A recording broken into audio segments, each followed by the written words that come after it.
I just kind of live in this pre and post COVID era, but you and I were in the early days of COVID. Who knows what phase? Maybe we were in one of those phases where we thought it was done in June, but it was just a trick. It wasn't actually done.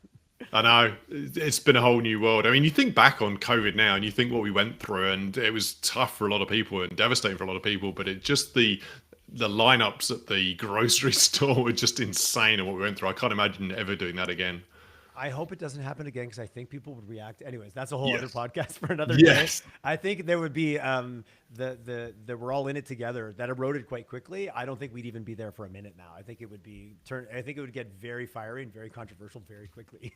Yes. Yeah. Exactly. But I'm not a social scientist, so I won't comment any further on that. John, I remember, and we chatted about it offline, having a fabulous conversation, like clarification, simplification, some structures, some models of how to think about technology, innovation, which I want to get into, but I also want to touch and I want to be respectful of your journey. You've really niched down and really focused in your business since we chatted last. And I love, as a marketer, the ability to be precise, the ability to know who your audience is, and the ability to speak to them. So why don't you give us a quick little elevator of kind of what you're working on, and what's John up to now, 4 years later?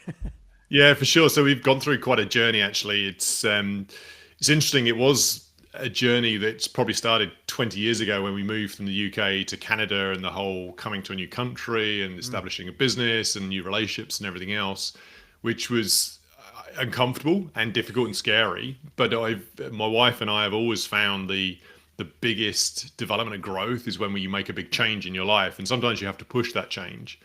So Sometimes, just sometimes, John. yeah, yes, exactly. Touche, Yeah, touche. sometimes it's imposed on you, sometimes it's a choice, and we were fortunate enough and blessed to be able to make the choice of leaving the country, and big change. Love coming to Canada, and coming into COVID, that was a whole change that everyone went through globally, and then coming out of COVID, we found that we were having a lot of success with the business. It was growing, but we weren't getting consistent results. It was kind of stop start, wasn't consistently bringing the growth we're expecting. So working with coaches, I'm a big fan of investing in myself and my team, because building your team will build your company. And as a result of that, investing in coaches to advise me, advise my team, we really did niche down. So we're now 100% focused on closing the month-end books for CFOs, controllers of financial services companies, closing the books twice as fast within 3 months using AI and automation. I love how precise that is, and I also appreciate how much you've worked on that and refined that to get it there. When something sounds so simple, it sounds natural. Rarely did that just wake up that way. Who would be? Is it size, scale? Where, of course, I want to dig a little bit deeper. When you talk about that, is that somebody replacing a bookkeeper, or is this a little bit more sophisticated? You've got a larger organization, a relatively complex kind of financial team, and this allows everybody to kind of scale up, and save time. To be blunt. Yeah, so this came about because we work in large organizations. I do a lot with the very large multi-thousand company integrations and systems, and then I worked a lot with startups as well. But what I found is the biggest need was around that medium size. They're growing in complexity, so typically 100 to 500 people, maybe 50 to 100 million dollars of revenue. They're just moving past the QuickBooks and the initial bookkeeping into a finance team of at least 5 people. And things are starting to get a little bit complicated, a little bit, I'm going to say chaotic, because what I found and gone through this in my own business is that you can't scale chaos. You need the system. There's the quote. You might come up with a better one, but that's pretty good so far. I love a good. You can't scale chaos. Very true. Which sounds obvious, but it's still good to say it out loud. It's still powerful to say it out loud. Exactly. And then what scales are systems. So systems scale. So I always like to say complexities fail, systems scale, because you need those systems in place to establish repeatable process to scale your business, because people cannot scale. You only have so many hours per day. If you try and push your people too hard, they will burn out. I know, I've been there myself. I've been there with my team. So what we learned is, coming out of COVID in early 21, 22, is we had to really break down the process, break down the business to say, okay, what's holding us back? What's that theory of constraints? The Goal book is an amazing book on how to address bottlenecks. And I was seeing that with accountants and CFOs in mid-sized companies, and we thought, okay, there's somewhere we can really help. And after some months of validation, it's turned out to be true. I love it from a technology perspective, and like what we talked a lot about in our first episode of like understanding it, simplifying it, creating it. Is that also where you saw a lot of appetite, where the like financial people with financial background, skills, and training in that space, did they also have that? Damn, there's got to be a better way mindset, and we're willing to explore technology. There's that I'm in the chaos, but sometimes there isn't a willingness to that explore out or that trust that there is a better way. Did that also kind of make up what your kind of perfect persona of a customer would look like?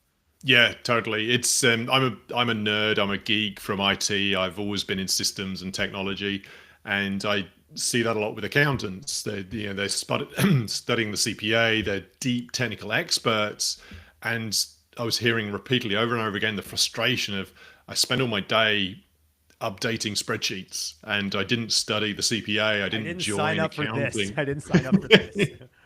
Exactly. So, and there is an element of you do need to do the work. There is the day job which you need to maintain, but then okay, how are we strategically thinking, especially in this day and age of ChatGPT and AI, is it's very easy to rely on systems and technology to do things for us. But how do we become more critical thinkers? How do we free up time for creativity and strategic thinking? And that's our whole goal. If by closing the books faster, we free up time of CFOs, controllers, and the team to spend their time in a much better way on things they love and the things that help the business move forward.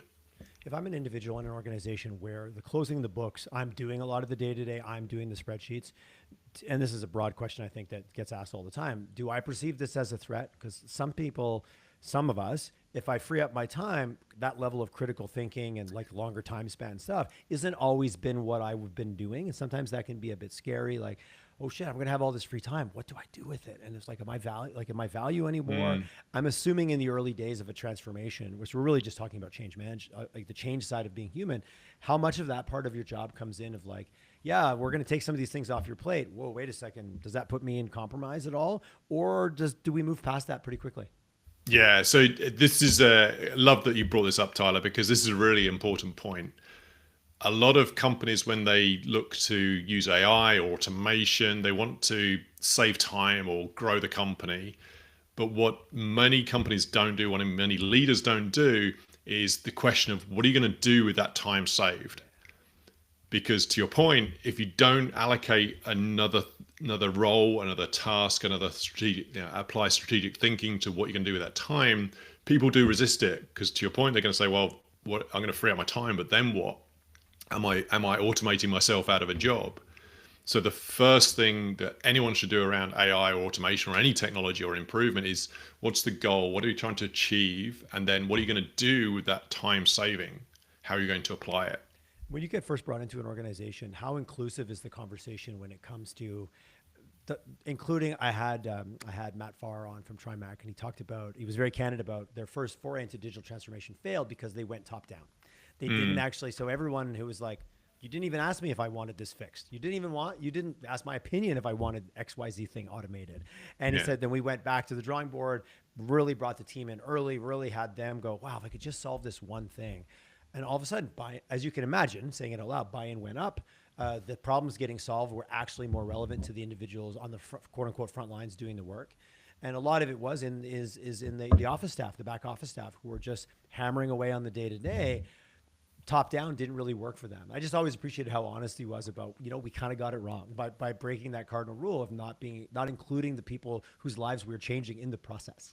And it's so important. And it's just to unpack that a little bit as well. So I'm going to quote my business coach, Dan Martell, who's an awesome entrepreneur and a Canadian entrepreneur, actually.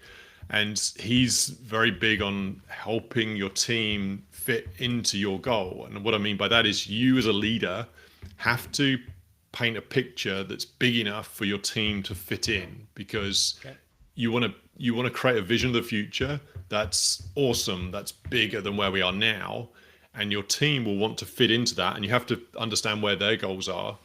But by painting that future vision of growing the company, freeing up the time for more strategic work, and embracing new customers, that then brings the team along because they can fit into that future and how it fits for them personally. Not So just that's that. we're gonna save time and money. That's not that inspiring of a vision. Is that what you're telling me? Exactly. I mean, you need to do that to Yep. keep the company alive, but what does it mean to people? It's not, doesn't, to your point, it doesn't mean anything. And the best way to do that is ask your team. And it was interesting. We were working with a client, and one of Be the, curious and ask them, John. What yeah, sounds like an old fashioned crazy. solution. I know it does.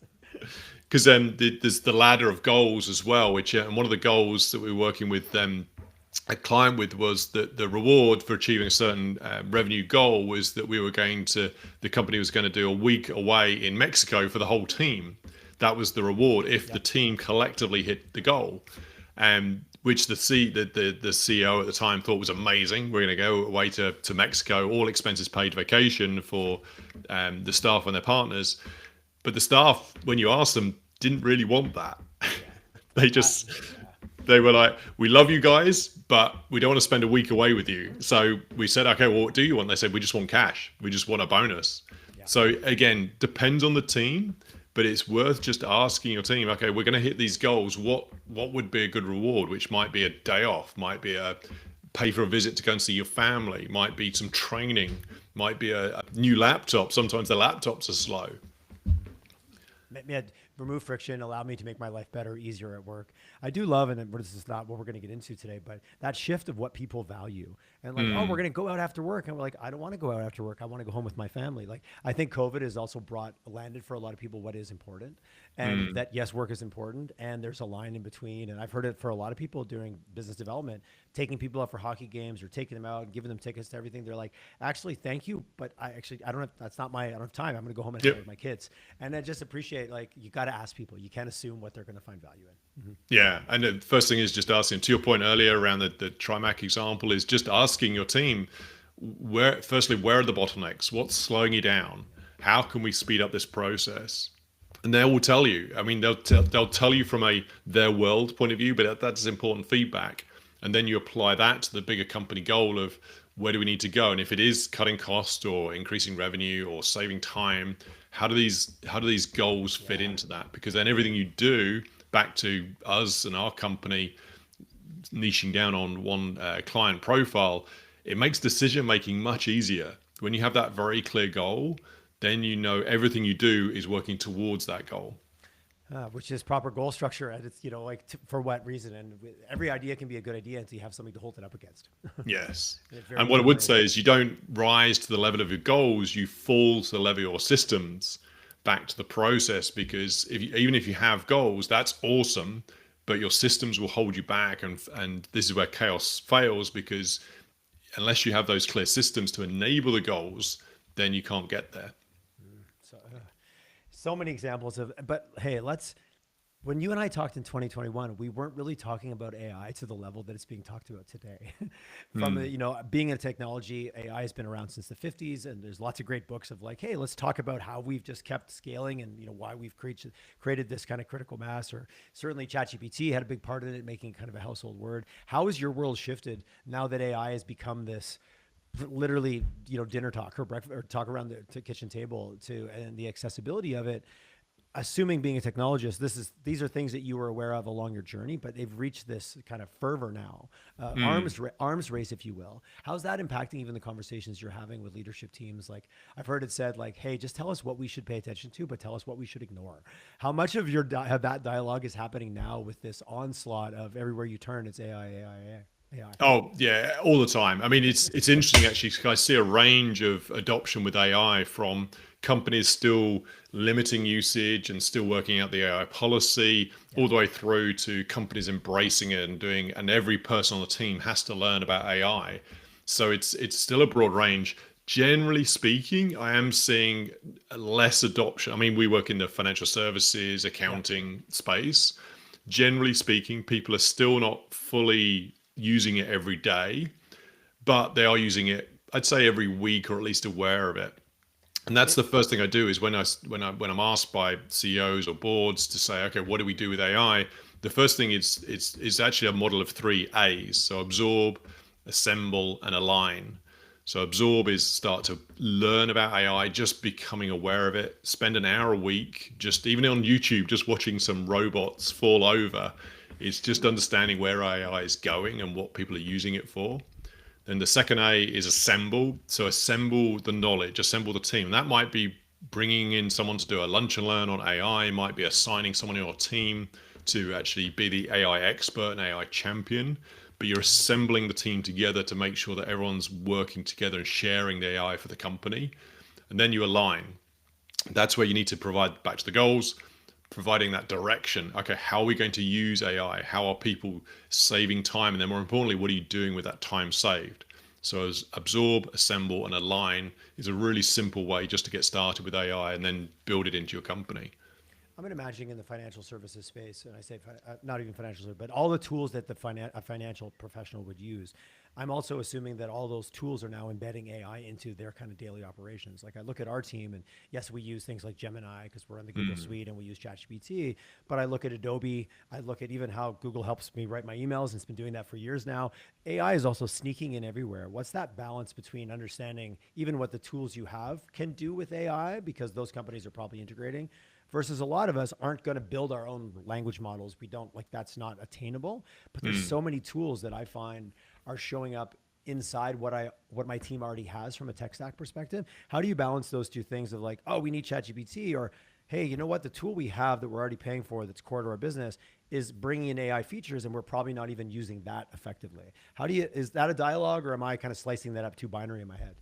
No, that's a great way to start in terms of that absorb of the first A is I always advise start playing with the first level adoption is start playing with AI. Use ChatGPT, use Copilot, Yeah. plan your kid's birthday party or a Thanksgiving dinner or whatever, or a vacation. A low stakes, high reward situation. Yeah, just use it because as soon as you start to understand, okay, how it works, and AI and ChatGPT and Copilot is replacing the Google search. I don't know, even when you do Google 100% it is. search now, it Yeah. does reply with an AI generated response. Mm-hmm. So it is becoming the new search, and a lot of people are relying on it because it is so powerful in terms of how it can respond, and learning how to prompt it, the prompt engineering in the right way is a skill that everyone should have.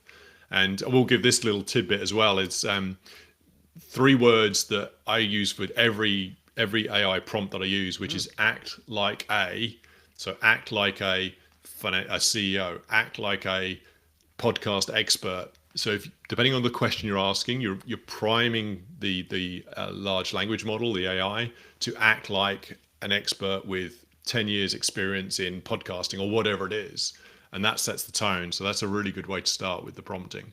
I like that a lot. I was talking to someone yesterday because we were talking about the impact on search, and where Google has taught us to like keyword search and even long phrase match, where but AI has taught us very much to be conversational, and Yeah. actually very quickly you slip into a dialogue. Hey, I think this. What do you think? And you get into that, which Google, you don't tend to use it that way. It's like, I want best places to travel in Italy versus I'm going Yes. to Italy with my family. I want these experiences. Like, it's interesting already how we as humans are changing the way we interact with it, which I think is exciting, interesting, and also potentially problematic. But let's not get too many, let's not talk too clandestine about where AI could be taking as we trust it almost too much because it's friendly. Yes, and that's what we to the point on the other side of your question earlier as well is, yeah, start with ChatGPT or Copilot playing with just the prompting. On the flip side, in terms of how to really bring it into the company, I always advise, yeah, start with the existing vendors, software that you have, because they all have AI to certain degrees. But where it's going is, and what we're testing out right now is the conversational AI for financial analysis, financial planning, and analysis on forecasting. So, for example, if the large language model has all the balance sheet information, the accounting information from your company, you have conversations with it. So, hey, ChatGPT, about my balance in my company, what should we be looking out for with the contractor invoices? So it starts to highlight areas of vendor negotiation you can do. It looks to consolidate vendors and then say, hey, you might want to talk to these vendors because these five suppliers are providing these services and you could get a better price. And then it goes and searches what a typical price is for these services, or where are we, what are the level of accruals this month. Again, you're having that conversation rather than typing itself. Which you just made a lot of CFOs nervous. Uh, True, but what I John's like, like to Tyler, think. that's not my intention here. No, but what I like to think is but this is what CFOs are asking for because they don't want to spend time reading long reports. They need report. Don't get me wrong. The human Yeah. is not replaced in any of these scenarios. I always like to say it's a human AI human. There's always a human interaction. You're still accountable for the results, even if you get it from AI. So, but what it empowers the CFO to do is to come up with new ways of thinking, things they perhaps wouldn't have thought of, to build on their existing expertise. And that's what makes them a better contributor and leader in their companies. Well, and the speed and pace in which they're able to get to deeper level insights that can influence the Yes. business. That is, it's actually mind blowing. Yes, exactly. And if you're not doing it, someone else will be. So, like I said, it's back to the absorb, assemble, align. Just start with absorbing, start with understanding what's going on. I self-confessed, I resisted ChatGPT when it first came out. Back in November 2022, I was like, this is weird. This is cheating. I can't use this. But I love but it. now I use Manus, Perplexity, ChatGPT Copilot daily, and I bounce them off each other as well. I love saying, "Hey Manus, this is the response from ChatGPT. How can you improve on it? What have I missed?" I love the what have I missed or what questions. People are like, I don't even know what to ask it. Ask it what you forgot to ask it, and it'll give you Yes. suggestions. Like when you start really playing with it that way, and I like your comment of like, I have one set of browser windows that's literally just all the different platforms, and I'll play around and see who's better at what and why. And but I do like the experimentation and giving yourself permission as just a human to experiment with it and play around. And I think that's Yes. not only permission, but it's critical. Yeah, I see AI as your co-worker. It literally is someone. And eventually, we will see AI on your organization charts because if John on the org chart, eventually I move on from a company, the AI bot of John and my knowledge with the company can remain. So future people can then talk to my role in the future, which is an AI bot, to then pull out that information and say, oh, hey, 5 years ago, John was working on this account and we need to get some up-to-date information. It's available on your fingertips now. You don't have to worry about trying to find it. My mind is blown, and I love it. I play with this every day. I love that. Since we're being honest, I thought the internet was bullshit in 2018. Yeah. I was wrong, John. So whenever new technology comes out, I get really curious and I embrace it and I learn and I try to understand whether I should pay attention or not, versus just coldly dismissing it. So that's my lessons learned from 2018 when not even 2019. What am I talking about? Earlier. 1998. Yes. Because I moved here in 2000. That was the millennial. I remember like right before I left, I was like, I left Montreal to move to here. So felt like moving to a different country, not to the same degree of any scope that you did, but Quebec and Alberta, very, very different environments. Oh, I've clearly fell in love with the Alberta environment very quickly and never looked back. But yeah, I think it was 97, 98. I was like, oh, this internet, it's a fad. yeah. And Completely ridiculous in hindsight, but I like to say it out loud. well, it's not ridiculous actually because every human, I mean, think about human evolution. So our brains, and I've done a lot of study on this. I do a lot of work in personal development. How do we, achieve bigger goals and dreams?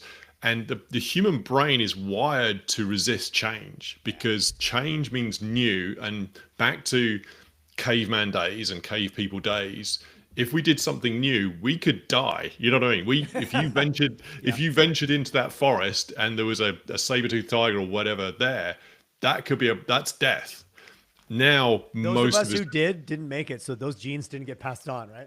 exactly, that's the point. So our human brains are wired to say, let's keep this safe, let's keep this normal and the same because we know that works. We're safe now. Why would you do anything different? But in this day and age, fortunately, we don't have tigers outside our door, so we can take some more risks. But going through that change cycle, and it's different for everyone and different in the situation. Moving from Montreal to Calgary may have been a bigger change, like it was from UK to Canada for us, than say, hey, I'm going to go out and speak to a new person.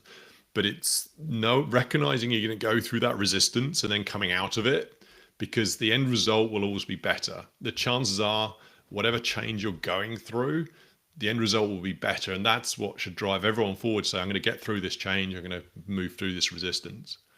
When in your experience being brought in from the outside, being brought in as the expert consultant with you and your team, is there Can you almost map that out with organization? You have that first couple conversations with them and you're like, okay, I see where you've played around with it, or that you're very resistant, but the leader's pushing it. Is there kind of a 3 months, 6 months? I know that I'm asking for a formulaic answer to something that is going to be unique to a team, but I imagine you see patterns. Oh, totally. And the size of the team, the tone of the company will change it. And that's why I love working with clients and CFOs on this, because every project is unique, every project is different. What I love doing is seeing the journey of people going through that change, because everyone's a bit sort of, what is this? Why are we doing this? And some people get on the board straight away. I always have a 20-20-60 rule. So 20% of the people will love it, can't wait, let's go, I'm on board. 20% will just hate it, resist it, never want to do it. And then that middle 60% will be like, yeah, I'm okay. Let me know what I need to do. I'm doing my day job. The point is, the 20% resistors, don't focus there. I mean, they're doing their job, just leave them be. Yeah. The 60%, they're the people you can influence. So use the 20% of let's go to then show what the art of the possible is, and then suddenly start over time, those 60% will start to drift into that other 20%, and that will move the change forward. It's no different than if you're influencing hearts and minds or even driving a campaign. Your complete detractors, just let them. That's okay. You can let them be. Who's in the middle? They're like, I don't know. I'm okay, but I'm also open. I'm curious, which is one of my favorite things. I'm curious, and therefore new information will allow me to move in a different direction versus I'm trying to shoot holes in everything I hear. That's a harder. But sometimes we get trapped into focusing on them because they often can be louder voices in the room. Yeah, and it can be tough. I mean, there's a lot. The one message I would say is repetition.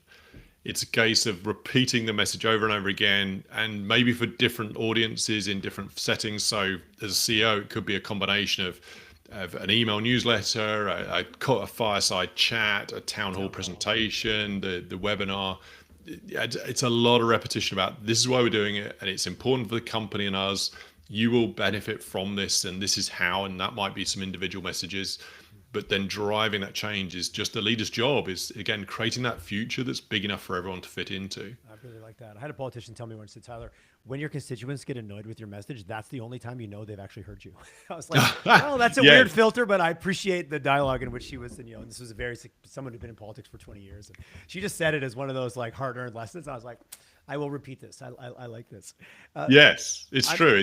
Embrace the hater. Like in social media, we're all involved there. Just embrace the haters. I mean, yeah, you can't change their opinion, but the fact that they lets you know that the message is getting out there. Absolutely. Exactly. So financial services, obviously privacy. And I don't care what part of the organization you're in, privacy, your data, your information. How much is that part of that conversation coming into the organization? Like, okay, before we just jump on XYZ platform, you mentioned AI, secure use policies and all those things. How much is that a factor, or is it typically, well, most of these companies are already working with Microsoft, so they've got their own environments. How much is that a factor right off the bat? And I just want to be respectful. And I think most of us know now, hey, if you put it in there, it's public domain, but I still hear about people going, I kind of screwed up. I just got so comfortable. I caught myself putting in information and realizing that I shouldn't have. How much is that a factor? Is, because we're still on this curve for so many people where it's still it's still net new. Yeah, it is. And you nailed it, Tyler, in terms of consider everything on the internet public, and the public chat GPTs, the public co-pilots, the Claude, Perplexities, Manus, just assume, even though they promise not to share data, just assume that it could get out there. I don't believe them, John. Exactly. And that's a healthy caution that everyone should have, to make sure that you don't put out information that's going to be bad and come back to you and personal. So, but on the flip side, there's also the convenience. So I have used ChatGPT for personal information. So for example, we had a rental property in the UK. We had to do a tax return for the UK property income. So that involved a lot of currency conversions because we were incurring costs in the UK pounds on our credit card statement in Canada. It was a nightmare to get all that together. So we did use ChatGPT to pull out all the expenses that it thought were expenses on a credit card statement and then convert them to Canadian dollars. Yeah. So as a result, I was uploading credit card information to ChatGPT. But what I did is I asked, to your point earlier in the conversation, I asked ChatGPT, how do I upload information that cannot be shared and cannot be personal. So it guided me through how to redact certain information on the credit card statement so it couldn't be personal, it couldn't be Yep. seen as personal. I then did that, uploaded it. I then said, can you find any personal information on the credit card statement? I just did a statement, a part of it. And it said, yes, I can. And I said, okay, even though you told me this, you can still sign. And then, so what do I need to do? And then it gave me another set of instructions. And then I did it again. I said, can you find anything? It said, no. Again, I am trusting it. And at the end of the conversation, I said, please delete all the conversation that we had. But the convenience outweighed the risk of the privacy. So I wouldn't upload my social insurance number, but there's some information financially, and I wouldn't upload my credit card number, but some financial information I might upload because the time saved was huge. That's interesting. What I really loved about that story, most of all, was how much you collaborated with the platform. Yes. And I think that I've surrounded people often that are using it or just getting onto it. They're still kind of using it like a search engine, where you really just illustrated an example where you actually created it as a thinking partner. Yes. You know, I've heard it, treat it like the intern that's beyond enthusiastic, but you got to guide it in the right direction. And wow, it can do amazing things for you. My team has started adopting some of that. Some of the ones that are some of the individuals that are a little bit slower. And they're like, oh yeah, it's just an intern that really wants to help me, but I got to really be clear with it and be there for it. And I've seen an uptick in usage from that perspective. Or them coming back to me going, wow, I had this cool thing happen. And then they're telling like successful AI collaboration stories. Yeah. And I get a lot of resistance around it's wrong, it will make mistakes, and the highlight the problems with AI. And true, it will, but so do people. And I always come back with 50% automated is still 100% awesome, because it's saved 50% of your time. It won't be perfect first time, but it's still saving you time. That level of critical thinking, that level of looking at it and going, or sometimes I question, or I feel like individual like yourself, many, many years of experience, you can get a piece of data or feedback or information from the system and go, you know what? That's about 70% correct. I sometimes find myself concerned if I'm in my early 20s, and I'm only speaking from just years of experience, nothing against old or young, doesn't matter to me. And I don't have that discerning eye, the critical thinking, I call it critical thinking, but just the years of experience to identify the maybe 20% or even 5% that was wrong. What's your thoughts on where we're going from that perspective, as you're taking a hard-earned, life journey of this, being in this industry, being a self-professed, geek, and going, oh, I love this, and I can pick out the faults, or I certainly can maybe be more discerning, versus somebody, the tendency to maybe trust it only because you just don't have enough experience to question it in the right places. Yeah, it's all about that collaboration, conversation, and asking the right questions. So when we start with a company working through their financial close process, the first thing we do, they'll say we want AI, they'll say we want automation. So that's cool. Let's go through the problems, because a bad process automated is still a bad process. So the first thing to do is streamline the process. So back to your question around the critical thinking is, let's look at the process, let's look at the steps, let's just map it out manually, just write it out with your team. That, by the way, gets engagement with your team because they're involved in the problem solving. So and then we set a goal. So if we want to reduce the month-end close from 15 days down to 11 days, or halve the time, then that's the goal. What's going to take time out of this process? And that's the first step, is the bottleneck finder, which, by the way, it reminds me, actually, if your audience wanted a copy of our bottleneck finder, they can just DM me on LinkedIn bottleneck, and I'll send it to them. There's no sign up, there's no email, but if you just DM bottleneck to me, I'll send you the full PDF, and you can take that and work with it. And that really helps with that first. It forces you to start with the process, which I love, and coming back to, like, we first have to analyze what we're doing and how we're doing it, which again gets everyone around the table. From more experience to I'm just putting in these numbers every day. Now maybe I see how it contributes to the bigger picture as well. Yeah, exactly. And then the second step is, that's when we get into automation, the AI, and the quick wins, because you'll see things out of that first process review very quickly. Oh, why are we doing this review? I was working with a client a couple of years ago, and they do working papers for the financial close, which are all the contributed statements. And they produced this working paper on a tax, IFRS tax standard. And they realized they asked, why are we still doing this? And they realized that the actual standard was no longer needed. It had actually been removed 2 years ago, but they were still producing it every year, even though they didn't need it. So again, it's just that quick sense check to say, oh, hey, do we still need to do this? Why are we doing this? What's slowing us down? So really what I'm hearing is also that discipline of really understanding your process.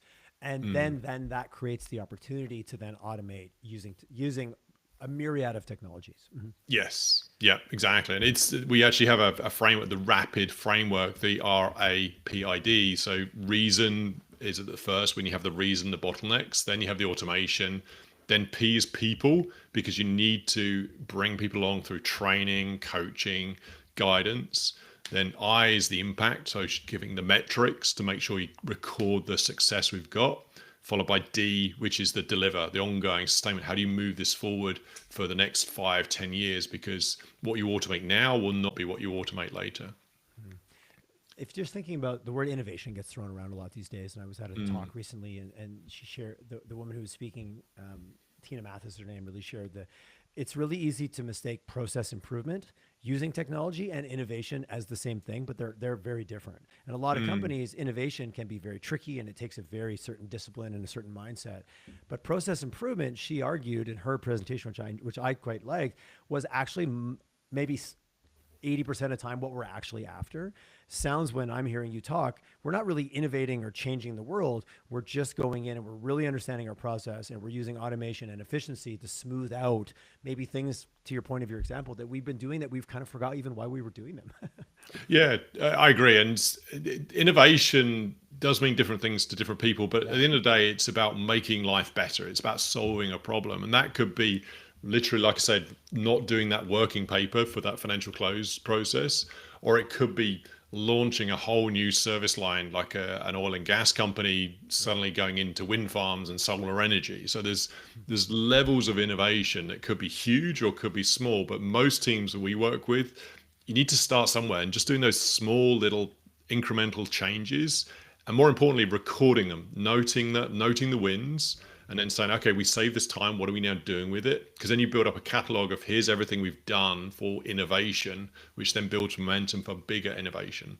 Are accounting teams inherently good at that because of the nature of their DNAs to start with? Yes and no. Okay, yes and no. So yes, in terms of what I love about accounting, which is why I go back to the systems, is that accountants and tech nerds like myself, we're very good at a process, a system, Yeah. but we also get blinkered. We all get habitual and focused on this is the way we do things. So innovation is a process, because you need to look at what it is and then improve on it and then apply that improvement to a way of working. So most accountants are good at it because they go back to the data. They record the baseline, say here's what our measure of financials right now, and then here's our measure of financials in the future after our improvement, and then you can measure that incremental improvement, and that contributes to the bigger innovation change. I appreciate that. What's your DNA and what are you used to? In the organizations you work with, I like what you said. The leader has to create a vision big enough that people can see themselves kind of coming up and being part of it. In your specific role with the companies you work with, is the CFO the champion? Who reaches out to you? I'm thinking about bringing these things into organizations. They all sound great around the boardroom, but then a week later, who's doing what to make it happen? What does that look like in the organizations? Is it typically, like, the senior leadership will give it a green light, and is it a CFO, or is it who takes the ball and run with it in your experience? It's both, actually. So sometimes it could be a finance director or even a controller who has an idea and then wants to sell that up to the CFO. Sometimes it's a CFO saying, "Hey, my team is burnt out. I'm not getting the numbers I need as I need a quickly better enough." way. I need a better way. Yeah, exactly. So it's either top down or bottom up. Either way, it needs both, because you can't do one without the other. So if it's top down, the team below needs to be bought into that change. If it's bottom up, the leadership needs to be bought into the change that they're asking for. So it's a first conversation around a problem. I actually just posted on LinkedIn this morning around a CFO survey I did around what are the top 5 things Oh, slowing you nice. down. Yeah. And it's not about where's the new technology. It's around we're spending too much time on the process of accruals or reconciliations or just getting invoices paid on time to improve cash flow. So these are fairly manual processes now, but that's when you can apply the innovation, the AI, once you know how to make the improvement. What I like about those is they're all direct line of sight to a positive impact on the business too. Like, you Yes. don't have, you don't have to interpret it, or you don't have to hallucinate. You're like, if we solve this problem, this will happen, which I find gets a lot more motivation to move things forward. Yes, as well as I say, so revenue is for vanity because you claim that revenue number. The Yeah. profit is for sanity because you need to make profit.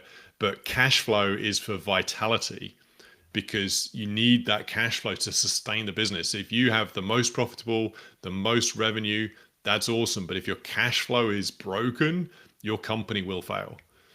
Yeah, that's when looking at the wrong number can really hurt you as a leader or as someone in that position. When you think of the future, obviously someone who's been in it for as long as you have and self-professed geek, which I love in this context, geeks are taking over the world in a good way. What gets you the most excited? You know, agentic AI, just the evolution of the models. You know, where does this arms race net out that's happening out there in the AI world? And that's a really broad statement. But how does that translate back into what you're like, okay, like 6 months from now, I kind of see where we're going. I don't want to get much farther than 6 months or a year because I don't know, my crystal ball isn't that clear. What gets you excited from a technology perspective that you see really having potential impact, specifically on uh, on your customers? Yeah, so personally, I'm really looking forward to the day when a cell phone is no longer needed because it's or a smartphone is no longer needed because it's either vision. It's probably I think it will go the way of the The glasses. glasses, yeah. Yeah, exactly. Because That it's idea just won't go away, right? It kind of no, comes and and it's it goes away and then it comes back again. yeah, and it's going to take a shift because A, the technology needs to improve, and B, people need to be comfortable wearing glasses even if they don't. But there's some sort of some sort of much smaller, easier to wearable technology that's going to Okay. happen, and that will just give us much more access to the information we need. And then that's that collaboration with AI. So in the glasses example, we're seeing AI augment what we're seeing, and it's helping us. So that I'm excited for new technology that way. I'm also a little bit cautious because I was just reading a study the other day around how AI is also making us think in a different way because we jump to the AI response as opposed to actually thinking it through. Yeah. So yes, we're accountable for the result and we're saying here's what I think on this AI response, but we're taking that cognitive thinking out of the process a bit. And so what I'm also excited about is okay, how can I improve my thinking and also have my team think creatively about how we use AI and not just rely on it. I was somewhere the other day, and it's the old joke people used. I remember when we just used to not know something, we could just debate, and who had the better argument would win. But now someone goes, "Well, Google says." I was somewhere, and someone asked me something just a little bit on the fringe. I'm like, I'm not really sure. And my immediate thought, which I caught myself, was like, "Oh, I'd love to riff on this with AI and then get back to you." I was like, "That's like," but I was out and about. I was somewhere. It didn't make sense to do that. But that was where my brain jumped right away. I kind of caught it and went, "Huh." That's interesting. Be aware of that. Note to self, and then move on. Yeah, it is. It is insane about how fast it's going. I was watching an interesting video the other day on YouTube and the AI and how it's actually doubling in computing power and effectively IQ every 6 months. It's just the rate of change is just Crazy. insane right now. We also have to remember that right now it is relying on internet data. It's relying on published data that it has access to. Yeah. Because to your point around debate and human interaction, we're not when that happens, we're not pulling on the internet. We're not pulling on your Facebook reels to just make a decision. But right now the AI is doing that. However, in future it's starting to extrapolate. That's when we move from artificial intelligence to artificial general intelligence, where it's starting to make assumptions and more theoretical ideas based on how humans interact. That's the very exciting and also scary part where we just don't know what's going to happen in the future. And then if super intelligence comes after that, and I heard Yes. Yoshua Bengio spoke at an event I was at in Montreal. He was the head what's the Montreal Institute? What was the? Why am I drawing a blank? What was the Montreal AI Institute and better the University of Montreal? I can't remember.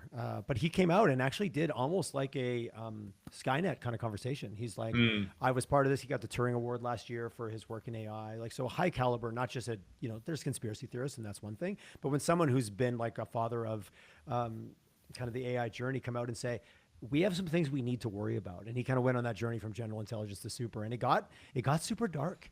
It was mm, really interesting, but the source that was saying it made it even more scary. Because this isn't, my father-in-law telling me that the world is flat and we're all going to die. It was this gentleman who had spent his time in the world of AI and been a thought leader in AI at kind of the top level of that game, really voicing his concerns about the future of humanity. It was really a scary moment, and it was interesting. I've been pondering it ever since, clearly, as it popped into my mind when you said that. but just not really knowing what the future is, and no different than when we develop nuclear technology. We can benefit the world, but we can also destroy ourselves. Where does Yes. AI play into that journey? It sounds very familiar to the conversations that happened after the nuclear bomb was developed. If you want to get into that kind of the Cold War history and what happened globally, that arms race, AI seems a lot very similar at this time. Yeah, I like to think that AI will realize that the best collaborations are with humans, because humans invented AI, and my head goes to, well, if there was a future where AI got rid of humans for whatever reason, what is that future? I mean, what is the purpose? I mean, you know what I mean? We can only imagine a future with people, because we need that's the human evolution. So I do like to think on the positive. Yes, there will be bad situations, Yeah. there will be mistakes. It was a fun conversation to entertain for sure. Yeah, I tend to like to see the world positively also. yeah, I mean, it's fascinating. Who knows? I Yes. mean, right Yeah. now it's a case of It's a curiosity, and like, huh, well, that's an interesting theory. But again, it's just a prognosis, or someone prophesizing a potential future. Yes, exactly. And so, and again, thinking about that can get scary and unnerving, which is why I was bringing it back to, okay, how can this help teams right now just get home to see their kids at 6 o'clock in the evening? You know what I mean? Let's just look at what we can do to improve our day jobs right now, so that it helps us in future and frees up time. And by leaders and influencers, how do we set that stage by having those right conversations as a start? Yes, exactly. And just knowing it's happening. So that's back to those 3 A's of just absorb right now, just look at what's going on so you can be aware, and then have conversation when the board asks you what's our AI strategy, or how you're using AI, that you can respond, even if it's just we're investigating options. And are you getting calls because people are like, hey, the board asked me this? Maybe just simply that question, no more depth, just like, what are we doing, and how are we as an organization embracing AI? And then all of a sudden, have you ever got the panic phone call?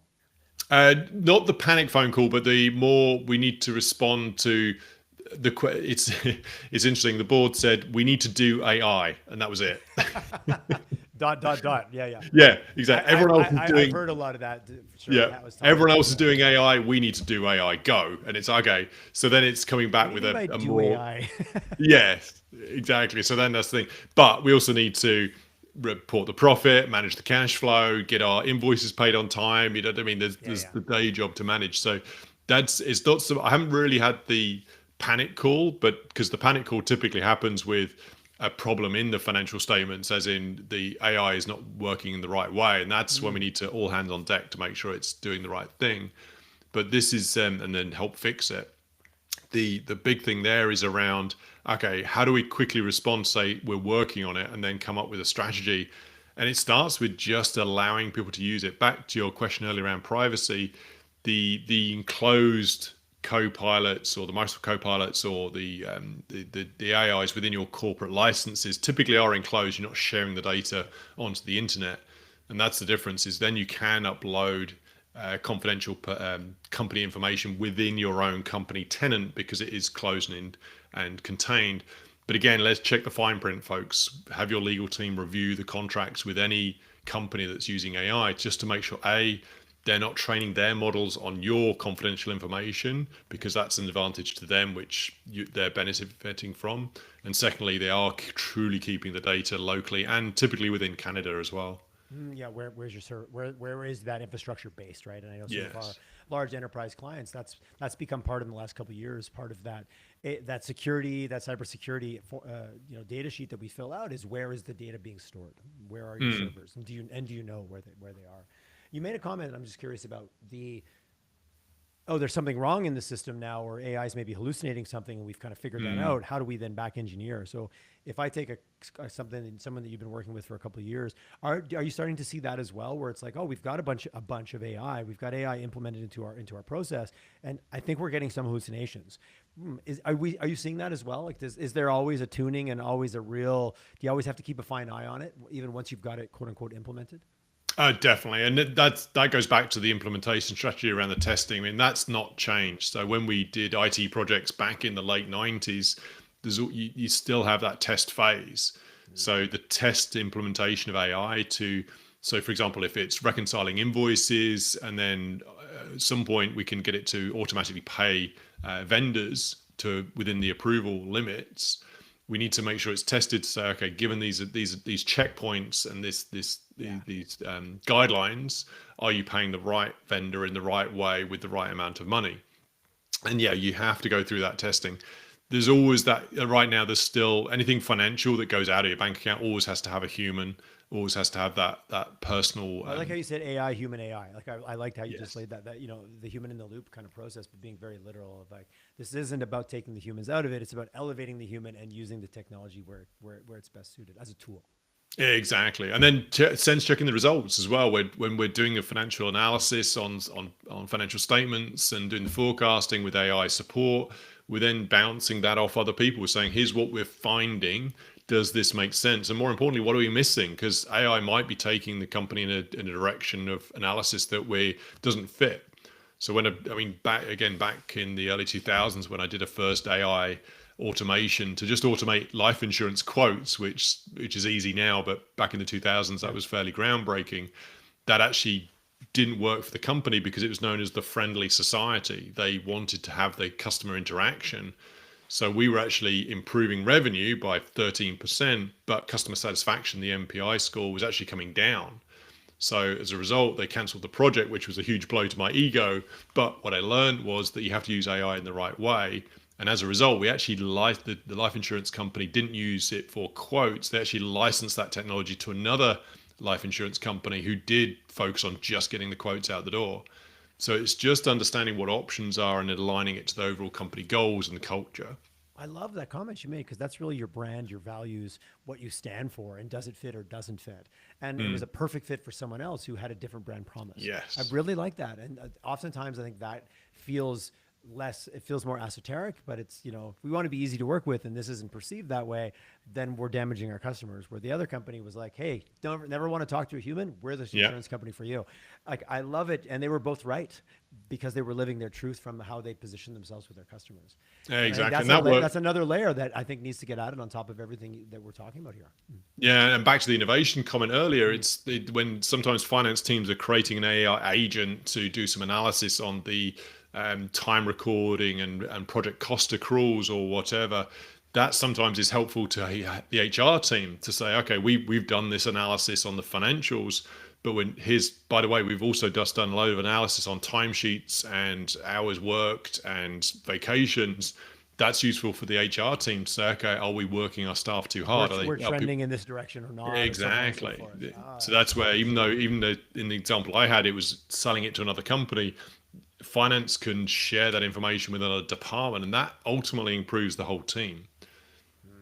And really being able to look at it out of the silo and kind of broader how that having access to that information and the insights that goes with it can ultimately improve everyone across the board.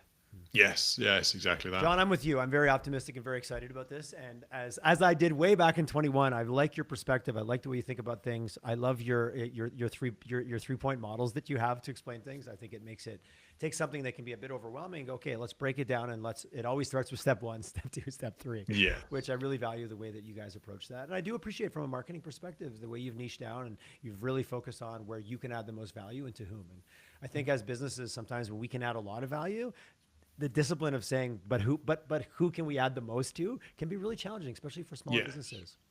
Yeah, and it starts with feedback. Again, we niche down on the financial close automation and AI after a lot of feedback. So we reached out to at least 30 CFOs and controllers saying, hey, we're thinking of developing this product, but what problems are you seeing? So this did not start with financial close. This started with very different solution offering, which we've now seeing that problem and that need in the market. That's where we're focused. I love that. I've heard this from many startup founders that have gotten it wrong and then told me this was their new version. Don't fall in love with the problem. Fall in love with your customer's version of the problem. Right. I think there's a lot to be said for that. I've had many lessons learned going, you know what? I fell in love with a problem, but it was my version of the problem, Yes. not theirs.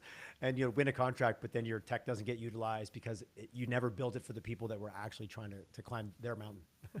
Yes, and also I'm building on that as well. We often talk about the 10,000 hours to be an expert, but it's actually more importantly, it's 10,000 iterations, because if you just spend 10,000 hours doing the work and not improving, you're not making a difference.